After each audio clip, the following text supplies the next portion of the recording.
Now, for the evening's presentation by Liron, he is a naturalist and a stunning wildlife photographer that has won numerous highly sought-after international awards for his outstanding images. His work has been widely recognized and awarded, sweeping the professional category of the 2022 Audubon Photography Awards, winning the grand prize of the 2023 Audubon Photography Award, and earning a highly commended designation in the prestigious Wildlife Photographer of the Year competition. His photographs have been featured in museums throughout the world, including the Smithsonian in Washington, D.C., and the Natural History Museum in London. I have no doubt his images have inspired nature lovers and photographers from all over the world to not only appreciate the beauty of the planet we inhabit, but to communicate the importance of preserving the natural world for the continued health and existence of all who live on our planet. He and his camera can be found exploring locations all over the world, but especially in Vancouver, where he has his home. So tonight we're lucky to have him share with us his tips and tricks on photographing birds in flight. So remember to use the chat for your questions, turn off your sound and video during the presentation. And thank you. So Liron, the stage now is yours. Amazing. Thank you so much for the introduction, Nancy. You're welcome. I'm just going to go ahead here and share my screen.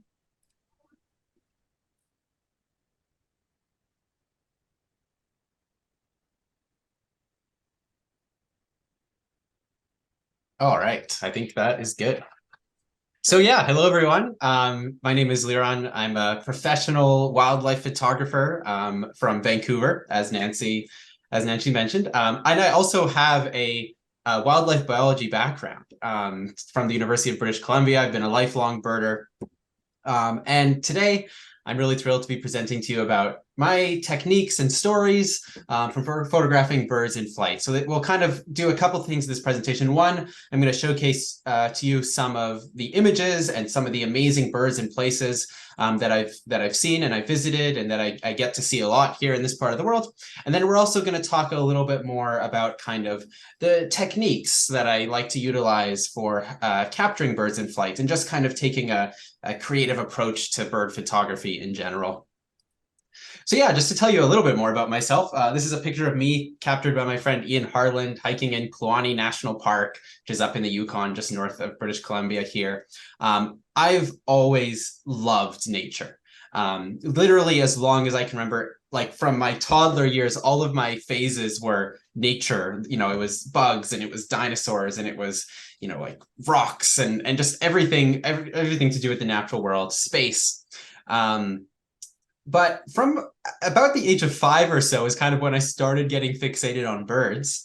And around that time as well, I started taking pictures of birds. My parents had a little point and shoot camera, which they would use to take pictures of the family when we would go for walks. But I would always be, you know, attracted to the birds and want to take the camera and point it towards, you know, the ducks and the geese and the crows that I would find in kind of the local parks. And having that access to green spaces in the city of Vancouver here, we have a lot of beautiful parks and reserves. I kind of credit the abundance of birds here to how I just became enamored with them from such a young age. You just go for a short walk here and there are birds to see. So I feel very fortunate to be based in the part of the world that I live in. So let's talk a little bit about birds in flight. First of all, why even bother photographing birds in flight, right? It's kind of a challenging thing to do. But in my opinion, you know, I'm often asked, why do you love birds so much? And I find it hard to give a clear answer to that because I think there's a lot of reasons I love birds, and I'm not entirely sure how I kind of got into birds in the first place. But I do think that their ability to fly is absolutely one of the things that just makes them so special and so unique. They fly and we can see them flying all the time, right? It's not like little bugs or bats, which are flying animals that, you know, you don't maybe notice every single day, at least in this part of the world. But birds they're beautiful and they fly all around us, and it's a very visible phenomenon. So I do love photographing birds in flight. And I think that because it's something that is so special to birds, it's perhaps the most deserving behavior that birds have to be photographed and documented. It's a really special thing. And this here is a photo I captured of a Steller's jay, which is the provincial bird of my home province of British Columbia, with a wide angle lens kind of in the mountains. This was a photo of years in the making, but I managed to get this one here of it flying overhead with the sky behind. So I do want to introduce you to my corner of the world, which is the coast of British Columbia. And as we were kind of chatting about there in the build up to the meeting, we're located on the Pacific Flyway, which is a bird migration superhighway, millions and millions of birds heading up and down the coast every year between their breeding grounds in the high Arctic and their non-breeding grounds down in Central and South America. This here is a flock of red knots. And one of the techniques I like to take, regardless of whether I'm photographing a bird in flight or not, is to not forget to showcase the environment, especially when that environment is beautiful or important in its own right. And here in BC, the coastal mudflats are a really important resting and refueling site for a lot of our shorebirds. And red knots are one of the many beautiful species that migrate through, especially in the springtime when they're sporting their colors. But red knots are actually fairly uncommon. This is the biggest flock of red knots I've ever seen in British Columbia. Our most numerous shorebird species are birds like western sandpipers and dunlin, pictured here. And there's, a couple weeks in the spring when we can see flocks, especially of western sandpipers, that can reach the hundreds of thousands. And it's no wonder that I have so many flight photos of sandpipers, because we have so many sandpipers here in migration season. And when it comes to photographing birds, different birds, every animal might have like an angle that they look best from. And it's very subjective, right? There's no consensus, but I do really love the head-on approach to birds in flight. This is a picture I captured of a big flock of western sandpipers flying towards me, and they ended up passing right over my head, and I could kind of feel the wind off of their wings and hear the sound of the air passing through their feathers. And this is a picture I took when I was maybe like 13, 14 years old. In the summers, when I was in high school, I'd bring my bike onto the bus, and I would take the bus out to Boundary Bay. It would take me about maybe an hour to get out there, including the bus and the bike ride. And I would just spend the whole day out at Boundary Bay especially in like July, August, when I was off school, just photographing and watching the shorebirds. And it's also the first place where I started to guide birders and photographers. That's another big part of my career, is guiding birding tours and photography trips. And Boundary Bay was the first place I ever guided a bird photographer, was when I was 14 years old at Boundary Bay, because I just really got to know the area well and was able to find where all these elusive species were hanging out. But even to this day, I love to spend time in that area. This is a big flock of dunlin, and I love to watch them at sunrise and sunset. And this is captured here using a slow shutter speed technique, which we'll talk more about later, but kind of purposefully using a slow shutter speed to capture that motion and that chaos and the blur in the wings, and to kind of smooth out the details in the background and bring the attention onto the movement of the birds. And this is a technique that I like to use quite a bit, as you'll see today. This is another photo using the slow shutter speed technique, this being a flock of snow geese, which is another big flocking bird that we get here in the Vancouver area. Hundreds of thousands of them passing through in the spring and fall, and tens of thousands of them spending the whole winter in the region.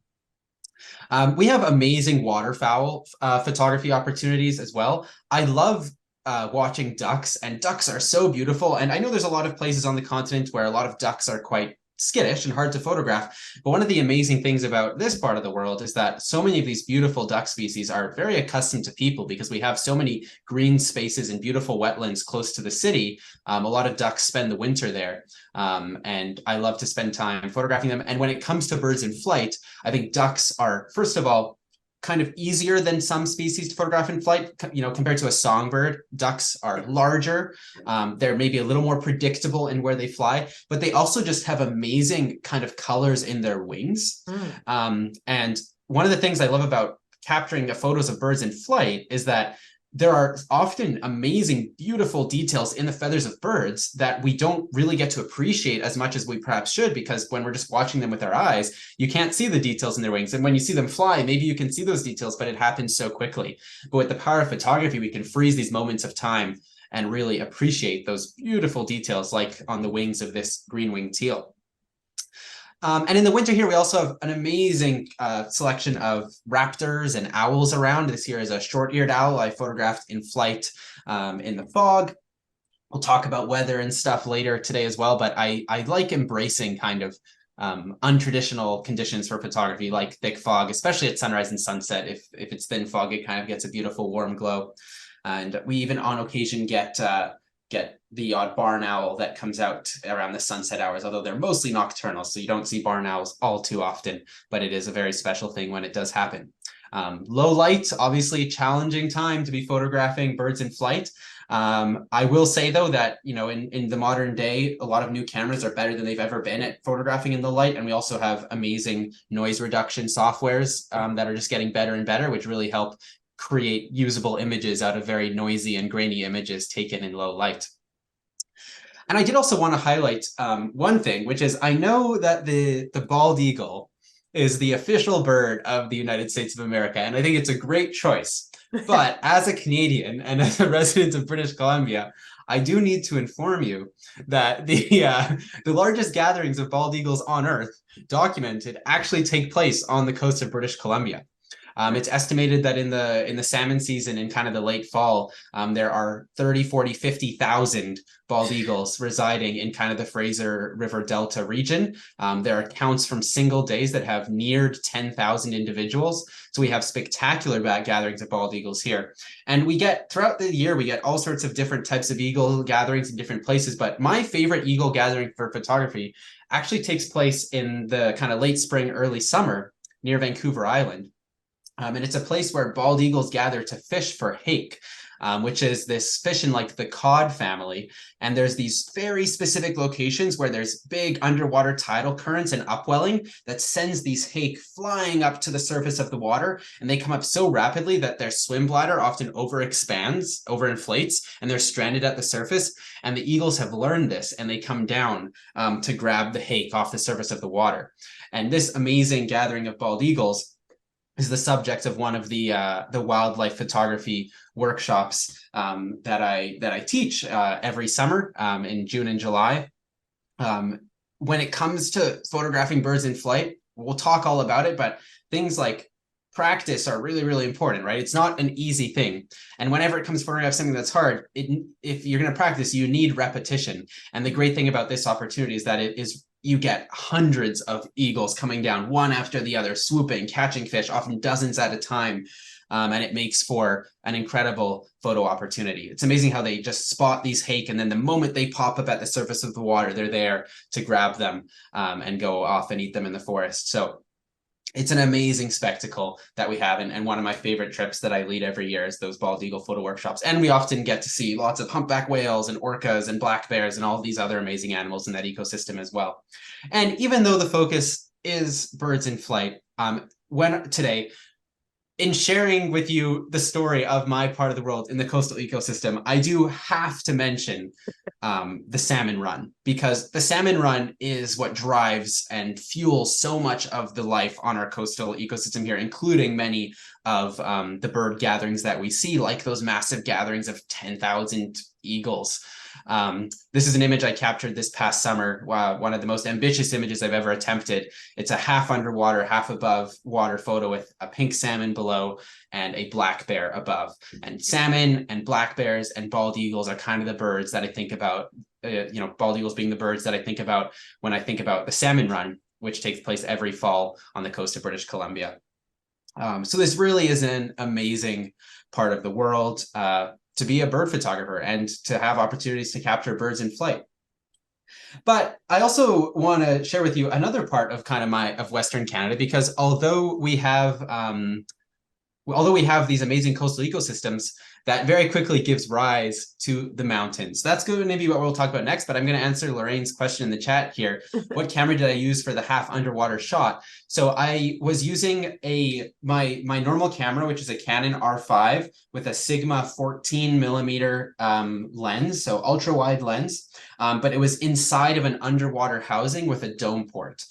So basically the dome port is like this big glass covering in front of the lens that makes it still not easy, but it makes it easier to get these half above water, half below water photos. And the way I captured this photo was by setting up my camera in a river and having it trigger automatically remotely. I was about 100 yards away, kind of watching over it and changing out the battery and memory cards every few hours. But I did that. This photo was about a week in the making, about half a week of figuring out exactly where I needed to put the camera, and about 3 days of the camera just being in the water, capturing images until this exact moment happened. Wow. Yeah, so that's the coast. And now let's move inland to another part of this part of the world, which is the mountains and the interior of Western Canada. We go from sea level to thousands of meters above sea level very, very quickly. So the tallest mountain in Canada is Mount Logan, which is about, I think in feet, about 18,000 feet or so. It's in the same mountain range as Mount Denali, which is, I believe, the tallest mountain in the United States. Wow. And yeah, the scenery in the mountains is absolutely spectacular here in British Columbia. This is the Salmon Glacier, which is one of the largest glaciers on the continent. This is what it looks like in the summer in the mountains of, this is northwestern British Columbia. The winter is probably an even more spectacular time, even though there's a lot less birds around. We have this incredible scenery.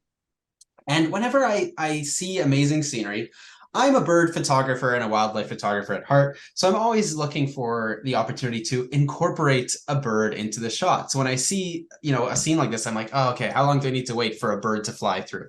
Sometimes when the bird flies through, it's so far away that it's barely even noticeable. You'll have to look quite closely to see it in this picture here, but there is a raven on the right side there, kind of halfway up the screen on the right third of the image. One raven in a beautiful, big, vast mountain landscape. And I do love to capture birds in flight within the context of their environment. And when you're in the mountains of British Columbia, ravens are often the birds that will show themselves in these sorts of places where, especially in the winter, not that many birds live. In the summer, it's a completely different story, but in the winter, it's mostly the ravens and the odd ptarmigan. And yeah, just the combination of landscape and bird really makes for spectacular photography, in my opinion, as does, dramatic skies. And this here is my favorite bird on Earth, which is the Arctic tern, a species that nests in the Arctic and near Arctic regions and then migrates all the way to Antarctica for the non-breeding season. I think that's a round trip journey every year of about 60,000 miles. I'm converting from kilometers in my head, so I might be slightly off, but about 60,000 miles. The longest migration of any animal on the planet. These birds live, they can live for like 30 years, returning to the same nesting areas every year, often with the same mate every year. Spectacular birds that I think push the limits of what you would even imagine is possible in the natural world. And flight is just, like most of the time when you see Arctic terns, I find they're flying, they're fishing, they're patrolling their territory, they're interacting with each other. And, just getting a bird in flight is in my opinion, always makes for a more interesting photo than just a bird perched. And in this case, I got both. The one tern was perched on a post and another tern was coming in and chased off the first tern that was perched on the post. They're super angelic, beautiful birds. And I just have really great memories of looking for Arctic terns. This is my favorite place to watch them. It's the Haines Triangle, which is kind of the far northwestern region of British Columbia and the southwestern part of Yukon Territory. Another place where I lead a tour. This is more of the Haines Triangle tour is more of a birding trip. There's of course lots of photo opportunities as well, but it's more kind of seeing all the different bird species there. And in the Haines Triangle, I just have these amazing memories of going for hikes in the mountains. There's no one around. You find a pair of Arctic terns at a lake in the mountains. And then I'll do the same hike again a couple years later, and I'll find a pair of Arctic terns at the same pond where I saw them a couple years earlier. And, chances are, there's a pretty good odds that that's the same pair of terns. And since I last saw them, they've just casually flown to Antarctica and back a couple times. So it's an amazing thing to think about. They're not using their GPS. I'm using my GPS even hiking up there. And they make their way back. So these are really, really remarkable birds found in a spectacular landscape. The Haines Triangle is usually what I answer when people ask me what my favorite place on Earth is. It's the Haines Triangle, which is the far northwestern corner of British Columbia, very close to Haines, Alaska, actually. All sorts of cool birds are found in these regions. These are willow ptarmigan, which of course change their feathers to blend in the winter. One of the elements that I think makes any photo more interesting is anytime you showcase how a bird is adapted to the environment that it lives in. And with the case of a bird like a ptarmigan, their adaptation to their environment is that they camouflage really, really well. I'm actually going in a couple days here to go look for some more ptarmigan in the snow, which is a very hard thing to do because they blend in so well. But I that's what I kind of appreciated about this scene here, which I photographed, was that these ptarmigan just disappear into the snowy landscape, and would be, if it weren't for those black tail feathers and that black eye and that black beak, they would just be invisible. We also have, cool birds like dippers in our rivers and streams here all year round. And dippers are amazing to watch. They jump into the water and they dive. They're the only aquatic songbird on the continent, the American dipper. So they dive underwater, they pull out all sorts of invertebrates. This one was feeding on caddisfly larvae, which kind of cover themselves in like rocks and stuff to protect themselves. The dipper was like knocking off their shells and eating them. And, normally you don't see dippers kind of flying in and out of the water all too much because they just jump from a rock right into the water. But in the wintertime, if it gets cold in these regions, you often get a lot of ice building up around the river. And then whenever the dipper flies into the water, out of the water, it's jumping out and it has a little bit of a flight to make, which makes for a really great flight photography opportunity. And anytime you have a bird emerging from the water as well, or entering the water, you get this added element of splashing, which is also, I think, just gives this added environmental immersion into your bird in flight photos. We also have some amazing owls that winter in the mountains and of British Columbia, and also getting further inland into like the prairies of Alberta, an amazing place for owls. My favorite owl right now is probably the northern hawk owl. When we get cold, snowy conditions, it just makes for this spectacular landscape to watch them hunt. And one thing that we're going to talk about today, after I kind of introduce you to some of my favorite spots here, is bird behavior, and how understanding bird behavior is really important to photographing them in flight. And a lot of birds, owls included, have favorite perches that they will return to. So I see this hawk owl, I get to know this bird, I get to know where it likes to hang out, and I get to know that it likes to sit at the top of that tree, which means I can be ready and anticipate where it's going to go to enable myself to get landing shots like this. And also, side comment, snowy conditions just make for spectacular environments for photography. Like this long-eared owl was flying out above the snow, and the snow just reflects the light and makes things much, much brighter than they are when there isn't snow. The long-eared owl is not a bird seen during the daytime very often. This is the only time I've ever seen a long-eared owl out during the day. And to be honest, it was like right at sunset, so it was already getting quite dark. So if it wasn't for the snow, it would have been probably too dark to pull off a photo. Last winter, I saw a boreal owl hunting in the middle of the day, which was a very cool encounter. But this is just to give you an idea of kind of the different owl species that we have out in this part of the world. In the prairies of Alberta, we get snowy owls. That's the prairies of Canada, where a huge chunk of the Arctic nesting snowy owls of North America go to spend the winter. So snowy owls are often a favorite, and great gray owls, of course, as well. And when it comes to photographing owls, and I mean any bird really, it's important to be respectful, of course, of their space, especially with birds like owls, because they often are very loyal to their perches, very loyal to their hunting areas. So, you have to make sure that you're not standing on top of their favorite hunting spot. Otherwise, they won't be able to hunt. And I think that, there's a bit of a drive on especially on social media, for people like to see close-up portraits of owls staring into the camera. But I like to photograph birds behaving naturally. And, this owl landed on this tree facing away from me. And I think some people would have not liked the photo because you can't see the eyes, but I actually just really like the simplicity of it, and how the lack of the face just brought attention to that beautiful spread of feathers that the great gray owl has. And I also do guide in Alberta. Actually, I'm just about to leave to guide our tour this year. Me and my friend Gavin do a owl photography workshop in Alberta. The focus is owls, but we see all sorts of birds. And it's also important to us that it's an ethical owl photography. So there's no luring of the owls and no baiting, nothing like that. We're just looking for the owls in their natural environment, behaving naturally. So that's a bit of an introduction to my corner of the world. But I have also been fortunate to travel to some other places to do bird photography for my work. And probably what is widely considered to be the best place on earth for bird photography, I often hear people say it's Ecuador. And I actually recently was in Ecuador in 2023, which was not my first time in Ecuador, but there's always more to see. It's an amazing place. And Ecuador has to be the best place on earth to photograph hummingbirds, largely because of this amazing infrastructure that exists there. There's all these lodges that have hummingbird feeders, and all these hummingbirds have no fear of people, and you get hundreds of them coming in to feed, and it just makes for spectacular photography opportunities. This year is my favorite hummingbird, the sword-billed hummingbird, the only bird on Earth with a bill that's longer than the length of its body. And one of the things that I always advocate for, you've heard me say it before in this presentation, you'll keep hearing me saying it, is just getting creative, showcasing the environment, thinking outside the box to create special images. And when I have an opportunity like that exists in Ecuador, with birds that don't really have fear of people, I'm always thinking of how can I use that opportunity to photograph them within the context of their environment, perhaps with like a wider angle lens.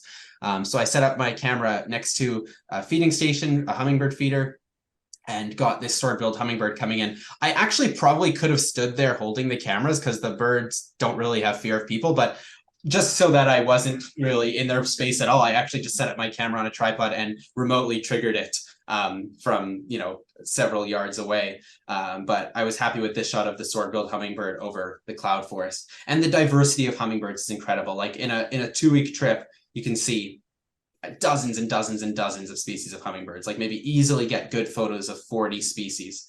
Wow.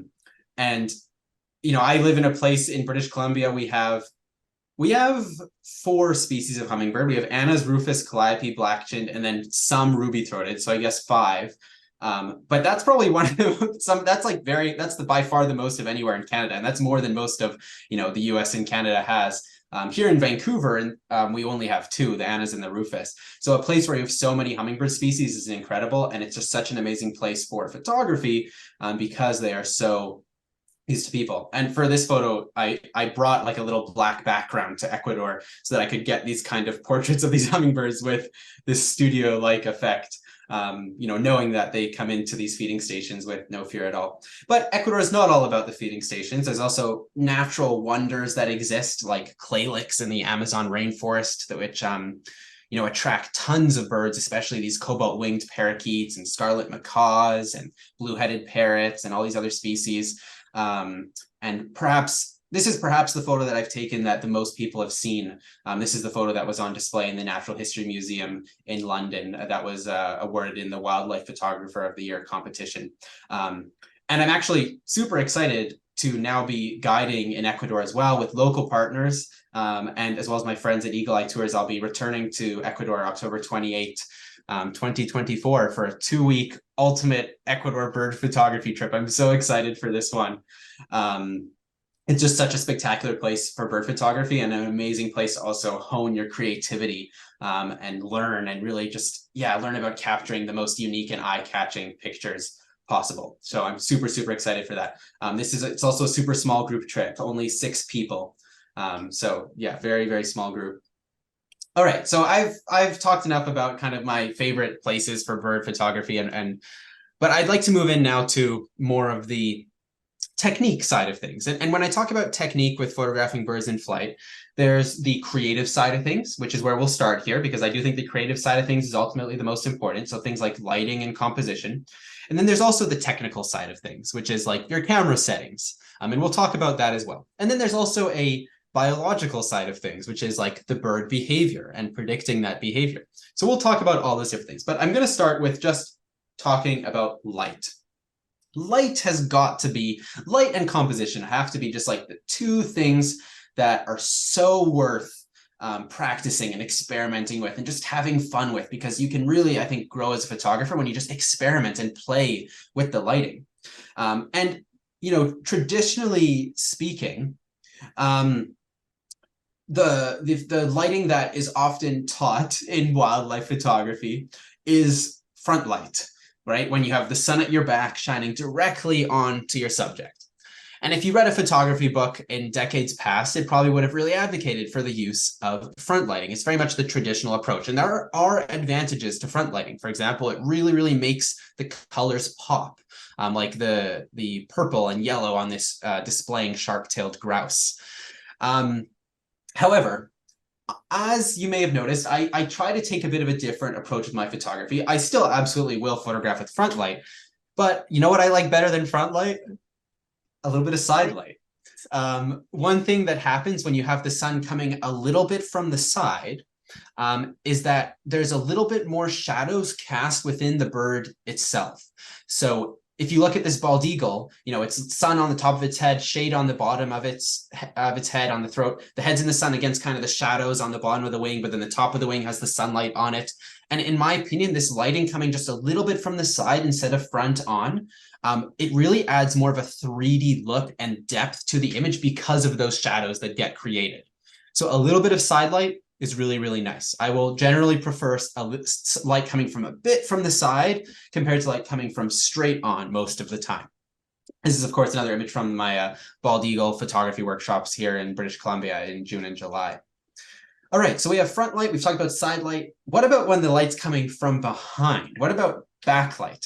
Now, the issue with backlight is that it can be really, really harsh. If you try to photograph into the sun in the middle of the day, you get something like this, where it's really, really hard to expose for, right? You can, if you're photographing against the water just comes completely bright and you can't see much detail in the bird at all. So harsh midday backlight is not very good. However, softer backlight, which is what you can get, you know, at sunrise or sunset or on a day when there's some thin cloud kind of obscuring the sunlight a little bit, softer backlight is really, really nice. One thing that happens when you have backlight is water droplets light up. Like you can see in this picture here, this is a Western sandpiper flapping its wings after bathing. And the other amazing thing about backlight with birds is that birds have kind of translucent feathers, right? So when you get backlight shining on birds in flight, especially, you see that translucency in the feathers and their outline kind of lights up beautifully, as it is here with these glaucous winged gulls. And here's another example of really, really soft sunset backlight with this great gray owl, right?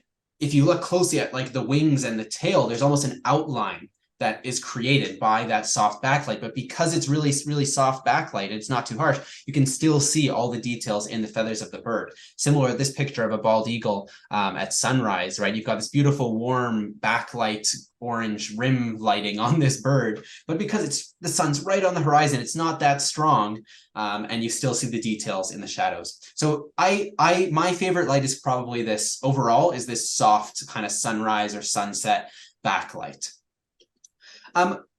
There's of course a big difference between sunny and cloudy days. When you're photographing birds that are very contrasty, like a bald eagle, which has like a white head and a dark body, on a sunny day, it's a little more challenging to expose for them because, you know, you have a bright white in the sun and the dark black in the shade. On a cloudy day, it becomes a little bit easier because there's less of a difference in brightness between the bright feathers and the dark feathers of the bird. So that is one advantage to a cloudy day. On a cloudy day, you also don't really have to worry about where you're positioned in terms of lighting because the light is very even all around.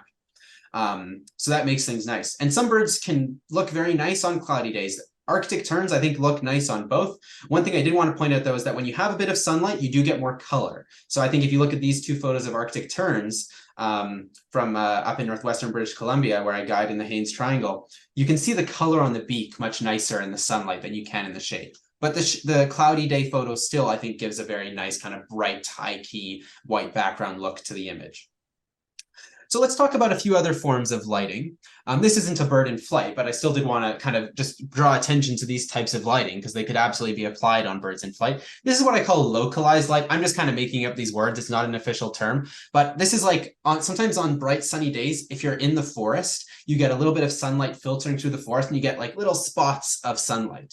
And that means that what otherwise would be very, very harsh mid-afternoon light is all of a sudden very, very kind of softened, and it helps bring attention to specific parts of the bird. In the case of this great horned owl, which I photographed in California, there was just sunlight locally filtering through the trees and it was kind of hitting the face and the eyes of this bird, but not so much the other parts of the tree and the bird. And it just emphasized those colors in those eyes.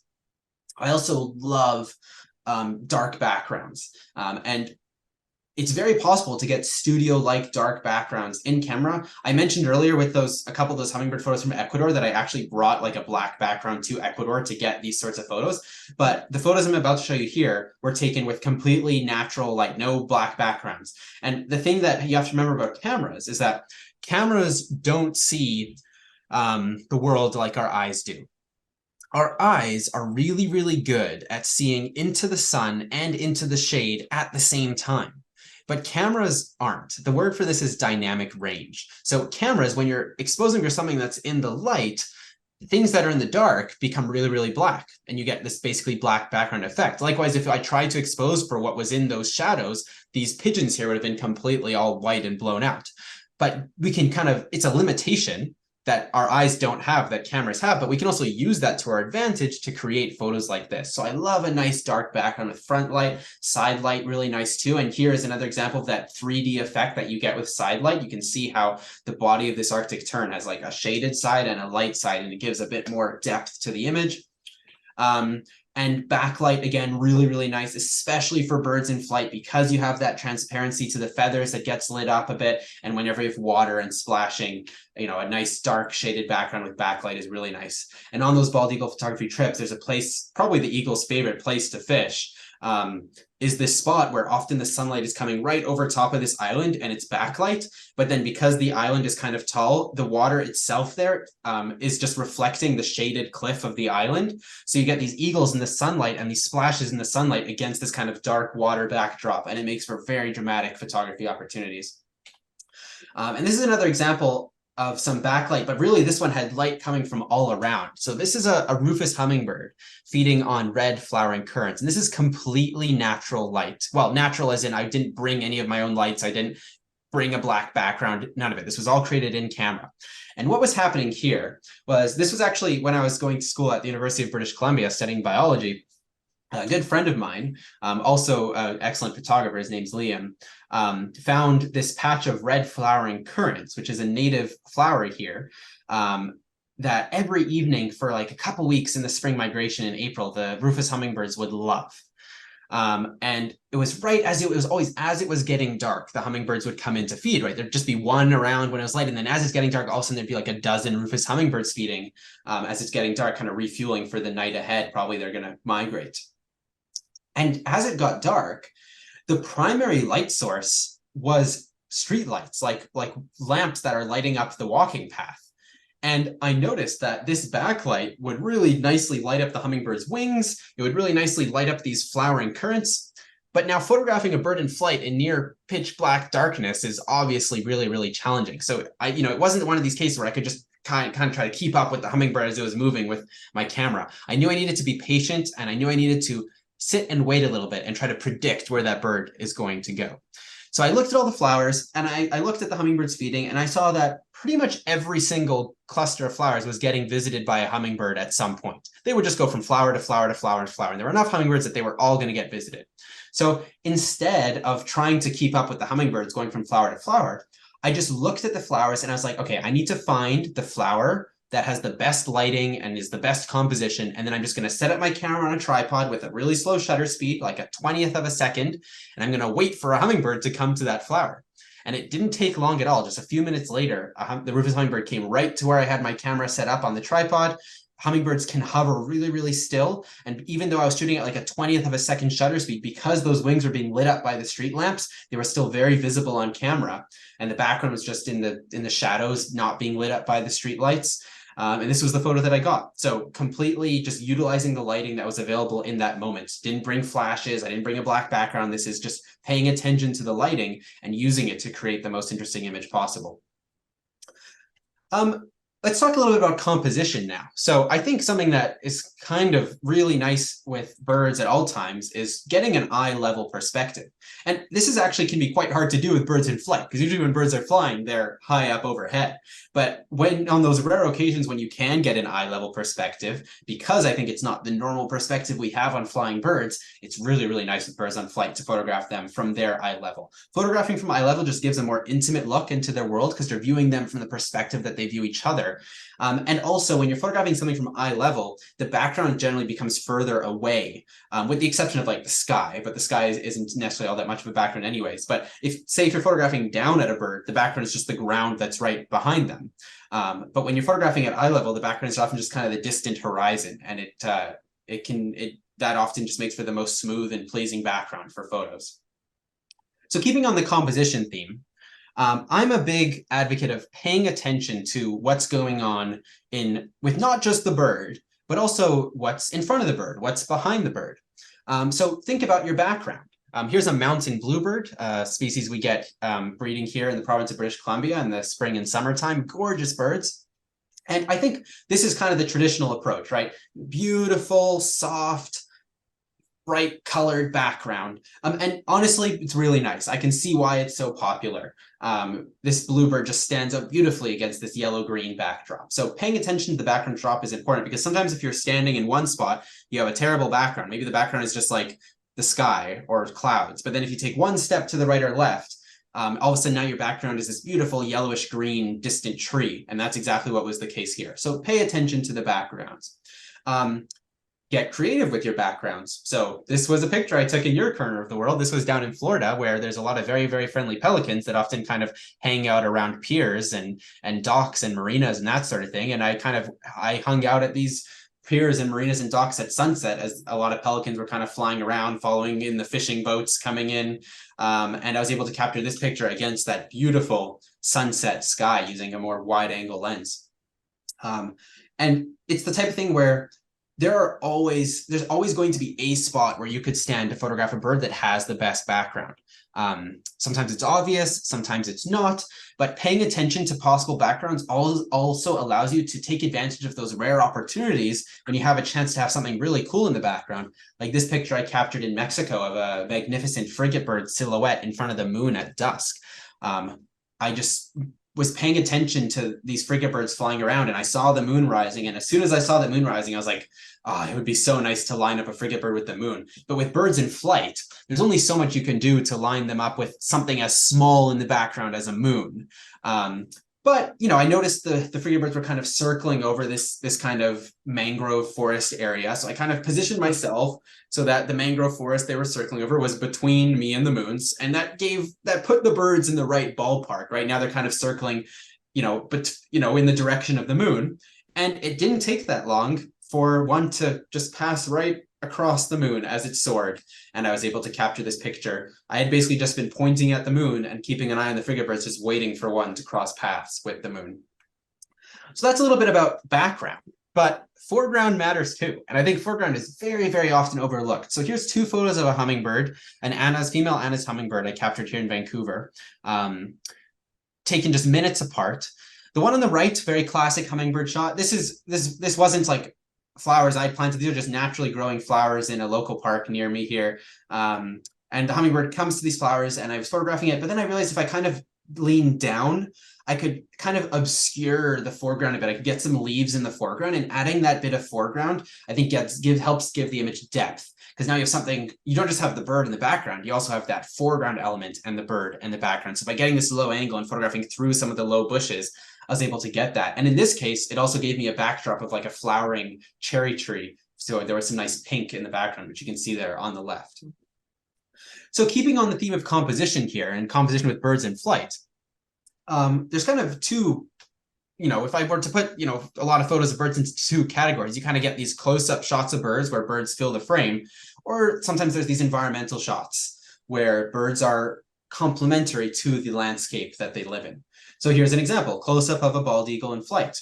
I'm happy with this shot. It's, you can really nicely see the details in the feathers, but bald eagles here in British Columbia live in absolutely spectacular places. We have all these coastal fjords with big cliffs and massive trees. And often, because we do get a lot of moisture here, not as much in the summer, but throughout much of the year, we get a lot of rain. There's often just beautiful clouds and mist riding out of the valleys. And this is an extreme example, but you could have this photo. Here's another photo of a bald eagle, right? Taken in the same area in the same morning.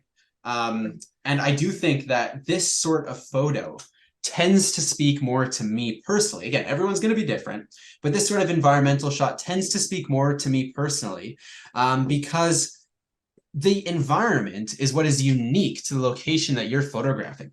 This photo of a bald eagle in flight, you can see a little bit of what's going on in the background, but I mean, this could have been taken in many places in the world, right? And pretty much anywhere in North America. But this photo could only have been taken in the exact spot where I took the picture. So including that landscape makes your photo unique by default because it is unique to that place and that time. And I think it just tells more of a story of the landscape that birds lived in. Here's an example from St. Paul Island in Alaska with parakeet auklets. Again, I'm happy and I like to shoot these close-ups of birds in flight, but photographing them within the context of the environment tells more of that story of this harsh ocean environment where they live.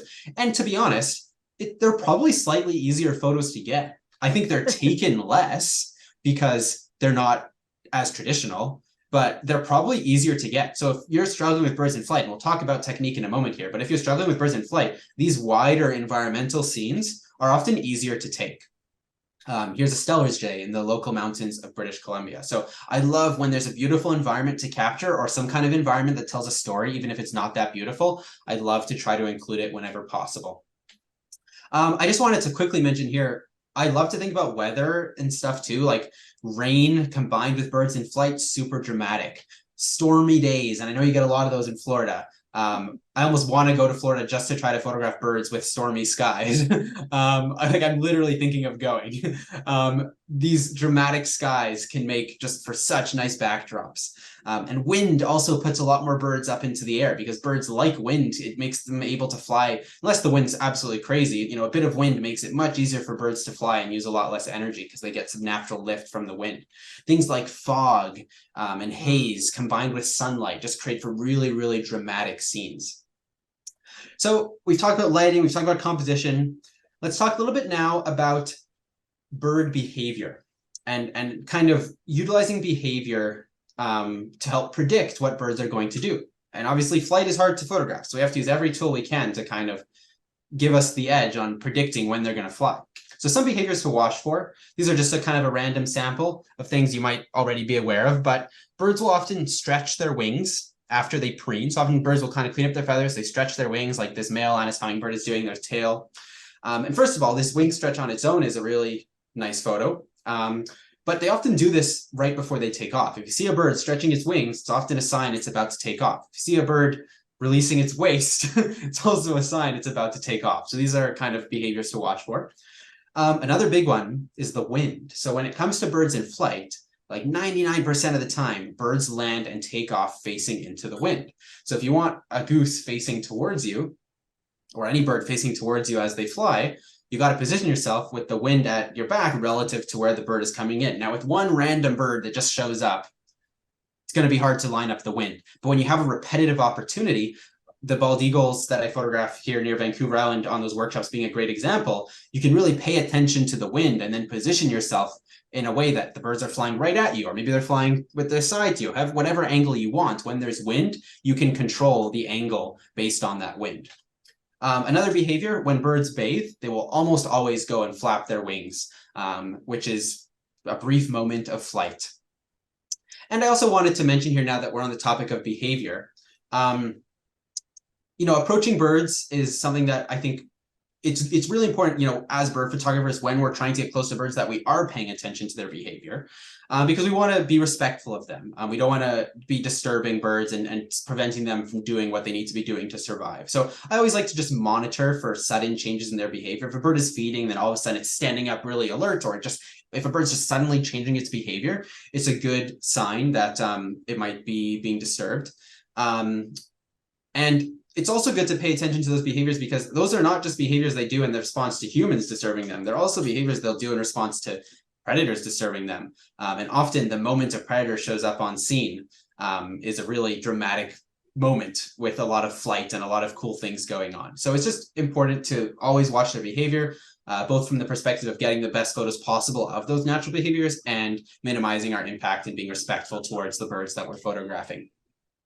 All right, so let's talk a little bit now about some technical stuff. And when it comes to camera settings, we've got our aperture, we have our ISO, then we have our shutter speed. And I'm going to focus on shutter speed here because shutter speed is probably the most important thing to think about when photographing birds in flight. These are cobalt-winged parakeets in Ecuador, in Yasuni National Park in the Amazon, at a clay lake, one of the exact places we'll be visiting on the tour that I'm guiding in October and November. And this was a place where I really, these birds are coming in to drink some nutrient-rich water and eat some clay. They need these nutrients to kind of counter the effects of like acidic and toxic fruits that they're eating. So it was a time I had some time photographing birds to really think about my shutter speed. And the traditional approach with birds in flight, and what I do recommend most of the time, is to use a fast shutter speed. A fast shutter speed allows you to freeze the action. It gets rid of that blur from the motion. How fast of a shutter speed you should use depends on what exactly it is you're photographing and how close whatever it is that you're photographing is to you, right? Like a swan in the distance, you don't need that fast of a shutter speed to capture because it's a large bird, slow moving, maybe 1/500th of a second. But if you want to photograph parakeets up close with all this action going on, you might need like 1/3200th of a second, 1/4000th of a second to perfectly freeze that action with a fast shutter speed. So generally, birds in flight, I recommend using a fast shutter speed. However, that is not always the answer. And as I keep talking about, I do like to break the rules. I think the rules need to be broken in photography. The technical rules and the creative rules need to be broken in photography. Because that's how we innovate. That's how we create unique images that are different from what other people are capturing. And a really good way to quickly, break a rule of photography is to use a slow shutter speed when you quote unquote should be using a fast shutter speed. Look what happens here when I used a slow shutter speed to photograph these cobalt-winged parakeets as they took off.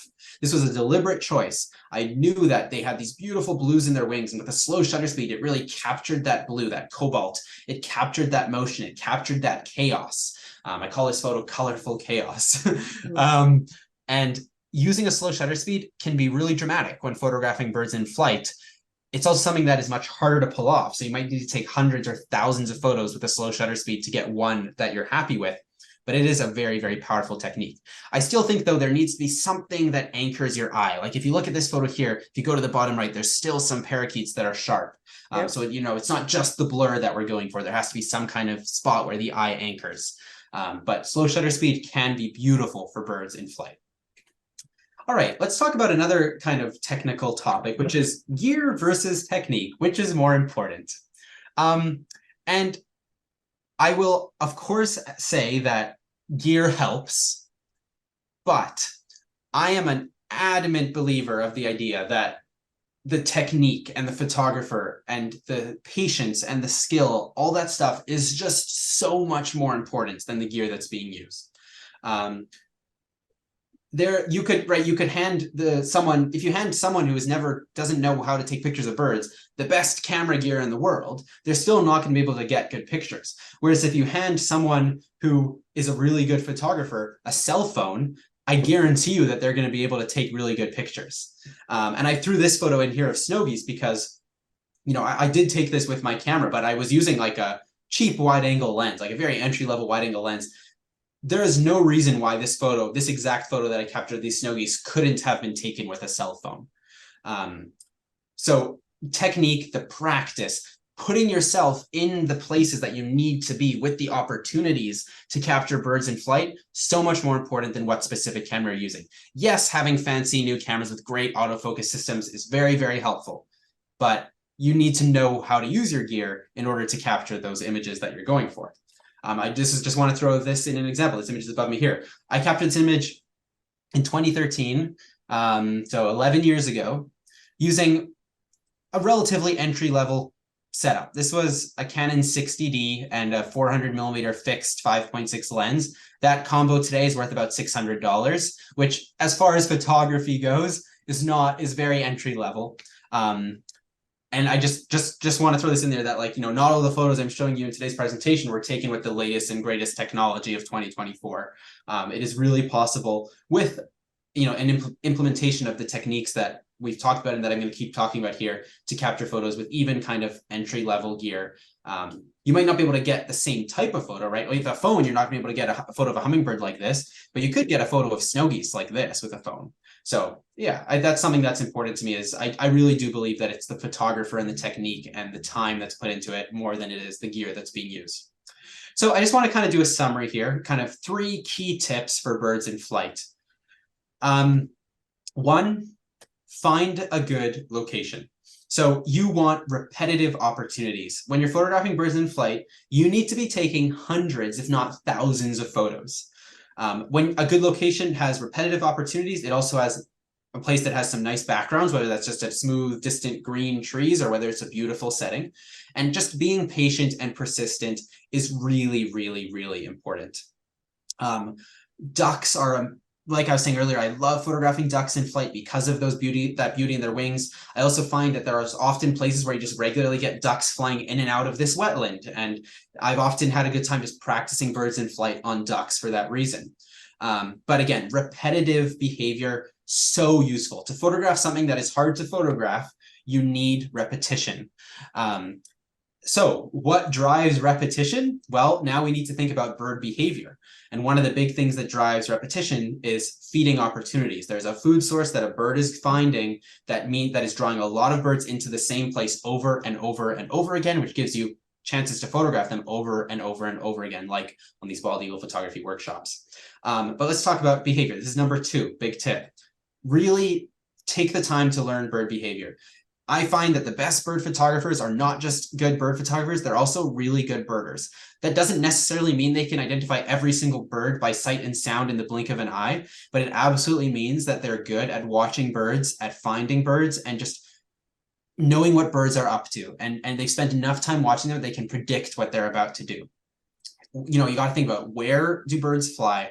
Why do they fly? What environmental conditions like wind is taking place?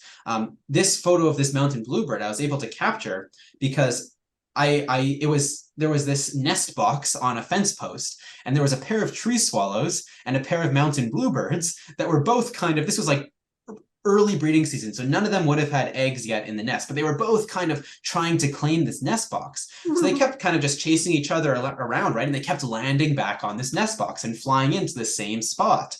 And that's, you know, I'm watching that behavior, I'm understanding what's going on, and I know that this is going to last a while, and there's repetition, and that's what allows me to capture a photo like this, right? It's not a random bluebird that just happened to fly by me, I lifted up my camera and took the picture. There's behavior going on here.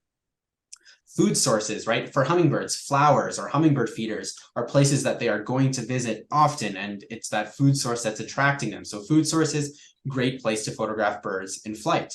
Bald eagles fishing, another prime example. Another repetitive behavior, feeding young.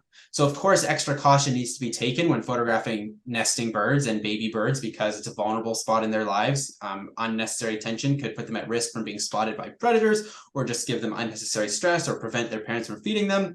But when the opportunity is, you know, appropriate and safe for the bird to do so, these sorts of scenarios can provide really great opportunities to photograph birds in flight. Often when swallows fledge the nest, they will have these favorite perches that they'll just sit on for a while, and the parents will come in and feed them, right? And the swallow's sitting in the same spot, and the bird's coming in and feeding them. So now you don't even need to be tracking a bird flying around, because you know that the flying bird is going to come to this spot. And this was taken at a local park in Vancouver, where the swallows often feed their young right next to a very popular trail. They're very used to the people, and it's also kind of obscured by trees a lot anyway, so you're very hidden from view from the perspective of these swallows. So it's just a great opportunity to photograph birds in flight. Again, this is a picture I took when I was like 13 years old with very, very basic camera gear. So it was not so much the gear as it was the understanding of the behavior of what was going on that enabled me to capture this. Again, think about those predictable behaviors. When birds bathe, they flap their wings. And don't forget to think about light too, right? These tips aren't independent of each other. They all work together. So the best photos are combining that understanding of composition, that understanding of light, that understanding behavior, everything in one, you know, to create those best pictures.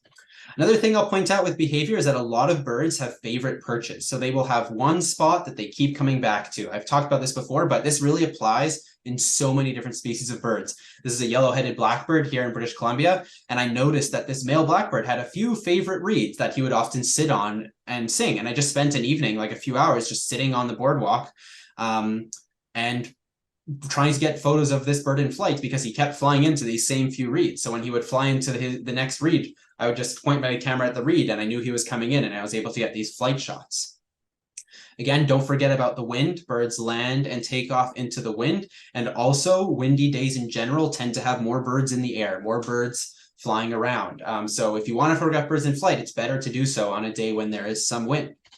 And I'll also point out here that a lot of photos of birds in flight are really taken right after takeoff or right after landing or during a behavior that isn't even really flight, like these two sharp-tailed grouse fighting each other, or birds flapping their wings after they're bathing, right? It's not really them flying, but it captures the same essence. And there's a reason for that, right? Those moments are more predictable. Takeoffs and landings and flapping their wings after cleaning and all that stuff, they're much more predictable moments. So utilize those predictable behaviors to your advantage in order to capture birds in flight.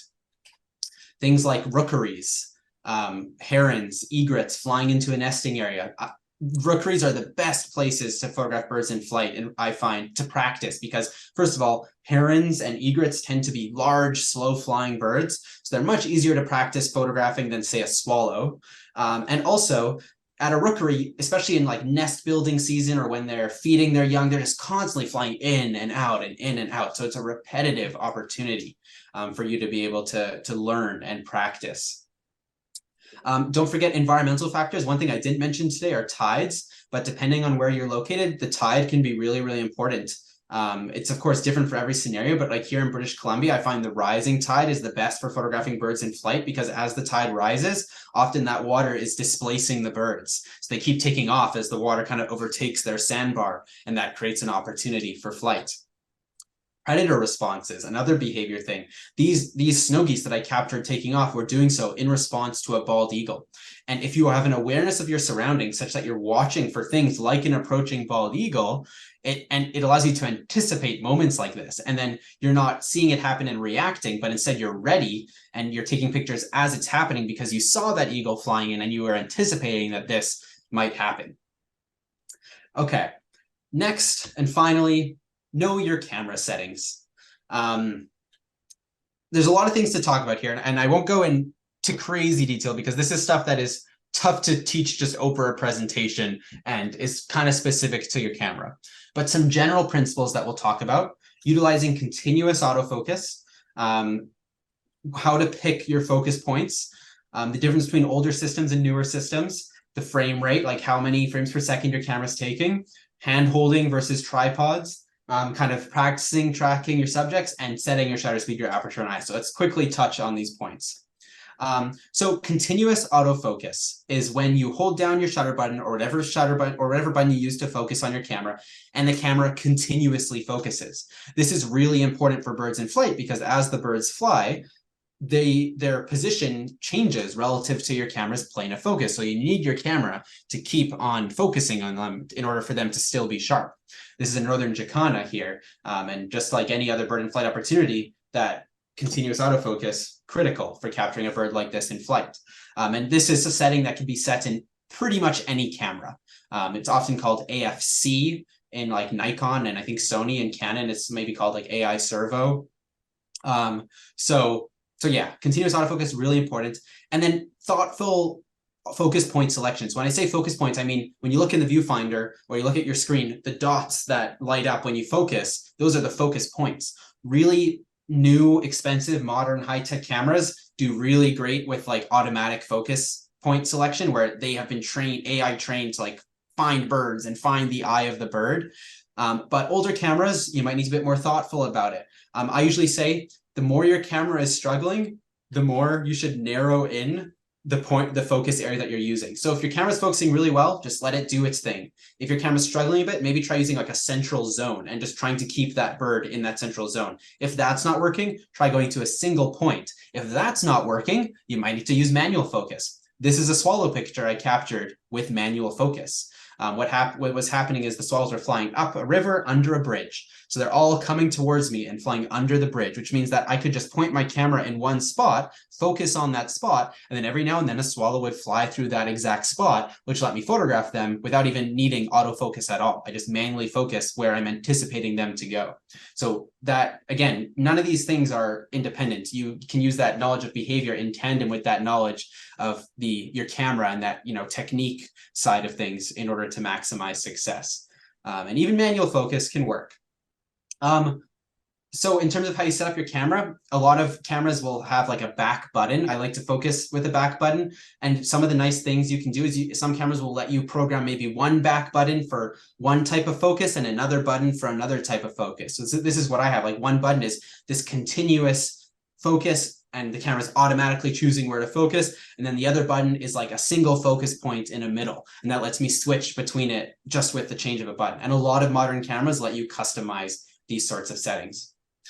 And then one other thing here, pre-focus. So if you're trying to photograph birds in flight, try to predict when the bird you're looking at is going to take off or where that bird might show up and focus there in advance. And that way, when the bird shows up, you're already more or less in focus, and it'll be much easier for your camera to lock on than if you're focused in a completely different spot. So pre-focus your camera where you anticipate the bird to be. Couple other camera settings. The faster your frames per second, the better. So use continuous shooting for birds in flight. It is crazy, but like I photograph most often these days with like 20 frames per second, because I find that even at 20 frames per second, there is always one frame with the best wing position. And sometimes even at 20 frames per second, I'll be like, oh, in between those two frames would have been the best. So when you're photographing any action, the more frames per second you have, the better. Now, I know some modern cameras can do crazy things like go up to 120 frames per second. That might be a little overkill, but even at 120 frames per second, I guarantee you'd still be able to pick out one frame of a fast moving bird that's just clearly the best because they're moving quickly.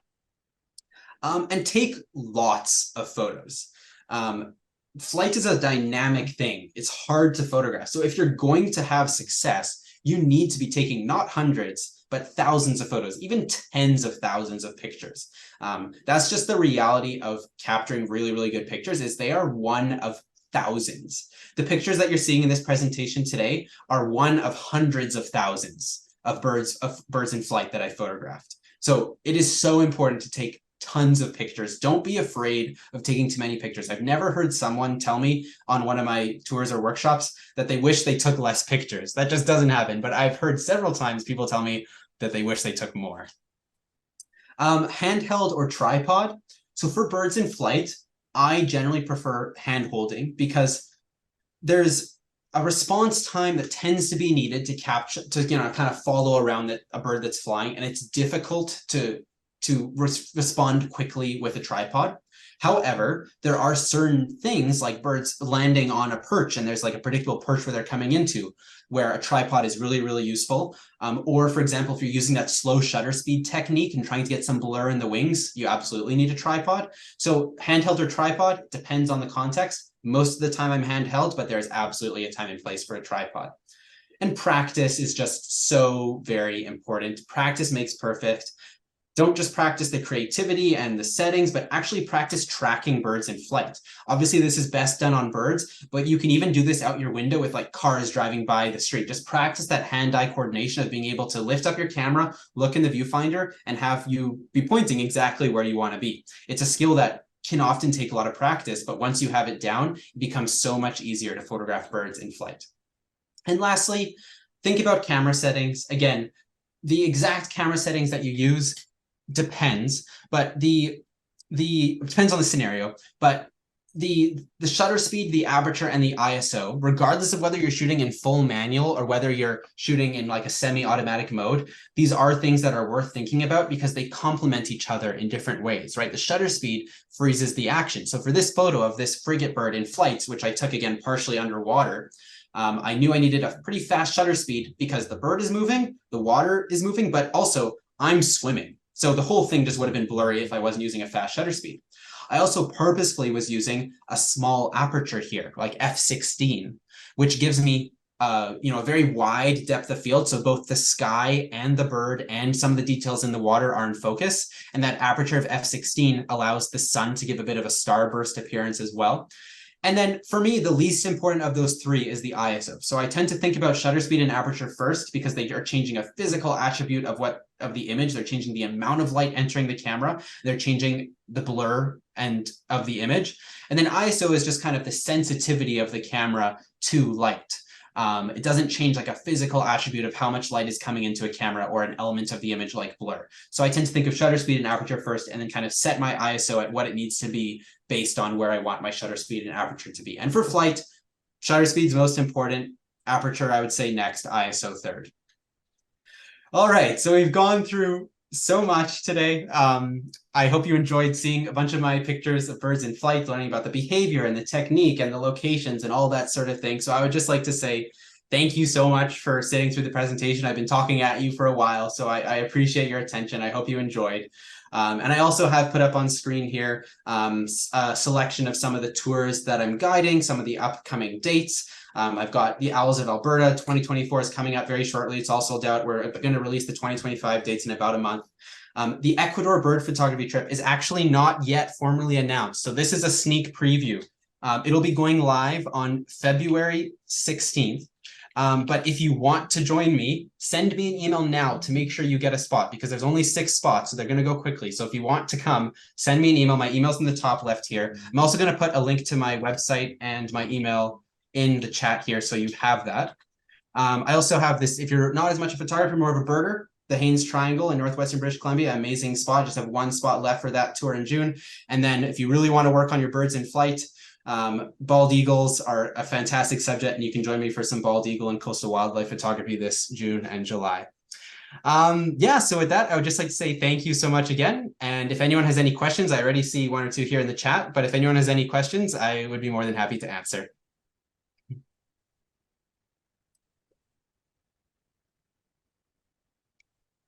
Okay, I see a question from Kevin in the chat.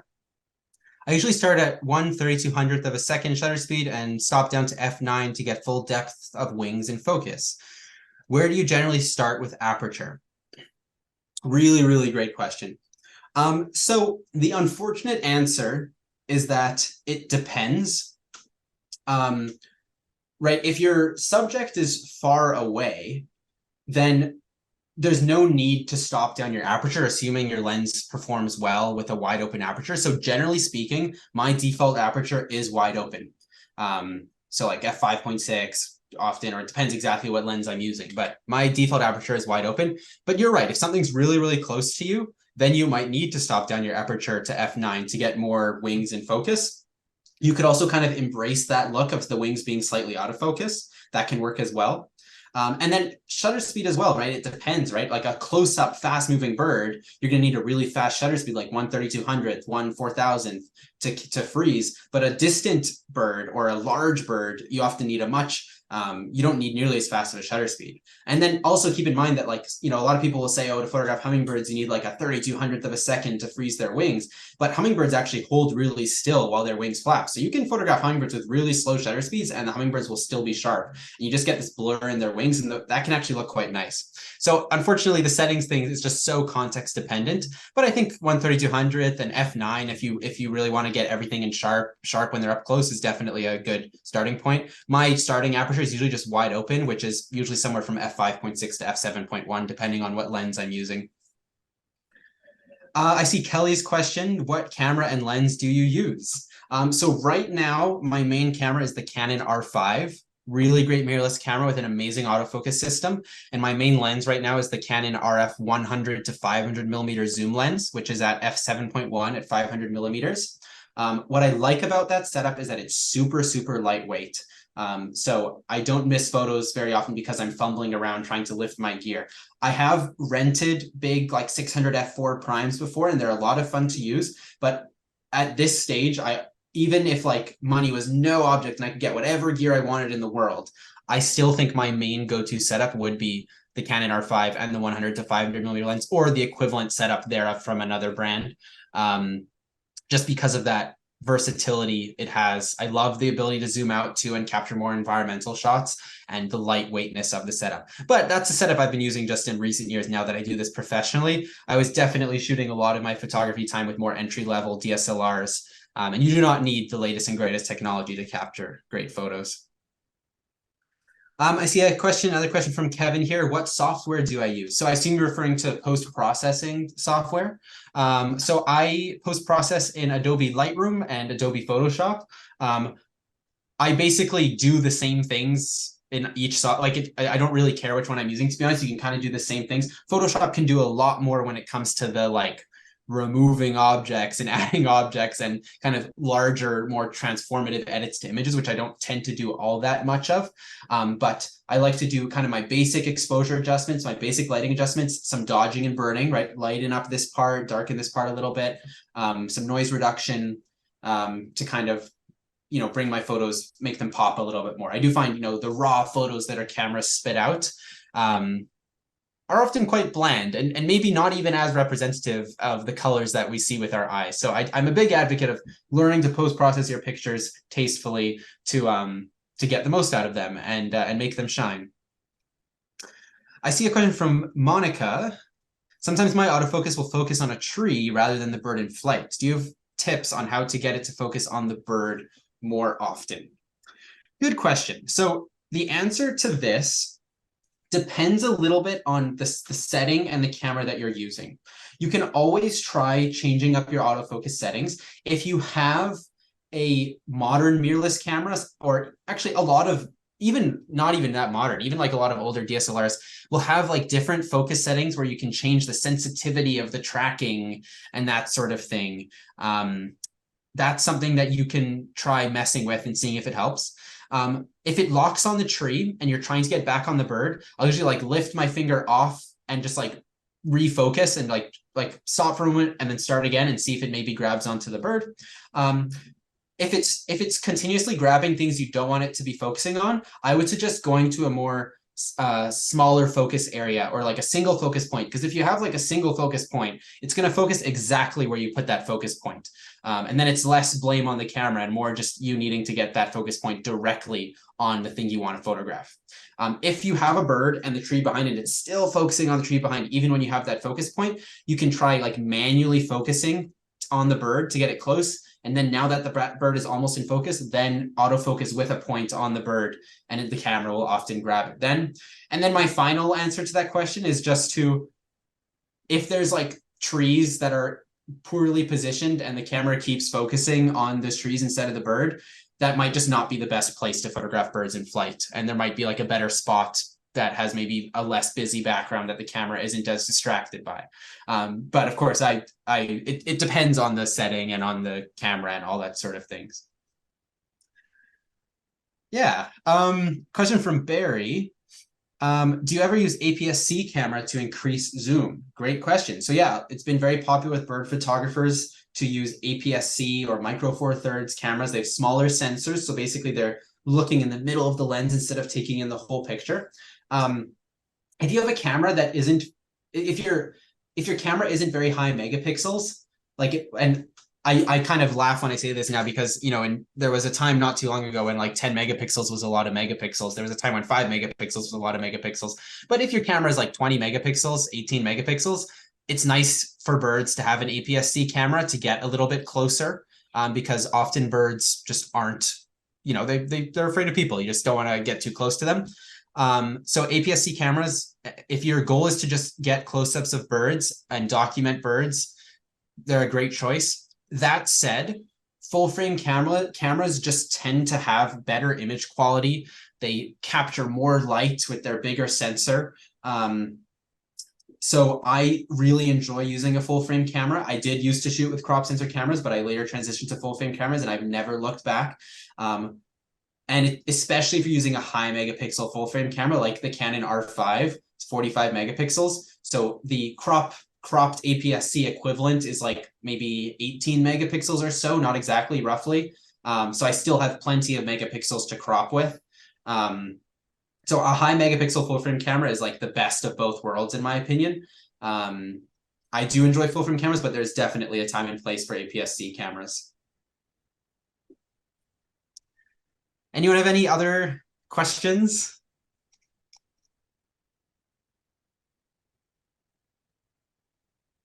All right, well, Nancy, shall I hand it back to you?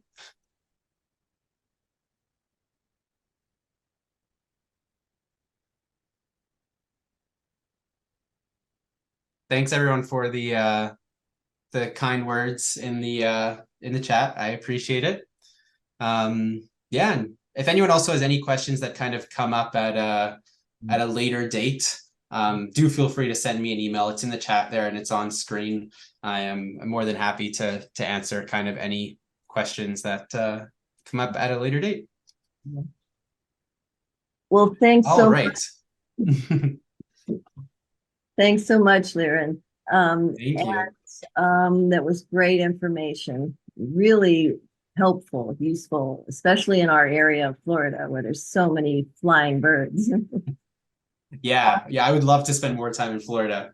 I'm always just shocked at how talk about like cooperative birds that aren't afraid of people. Florida's a good place for that. Yes, and this month, Wakota is a wonderful place if you ever get here again in February and March. The chicks hatching in March, and right now at the rookery there, the the wood storks and all of the other birds are starting to nest, so they're carrying the branches and all of that. And pretty soon there's going to be so many chicks crying for Oh, wow. food. Yes. Sounds perfect for some birds in flight photography. Yes. Well, thank you again so much. Thank you for having me. All right. You take care. All right. Bye, everyone. Bye-bye. So everyone wanted to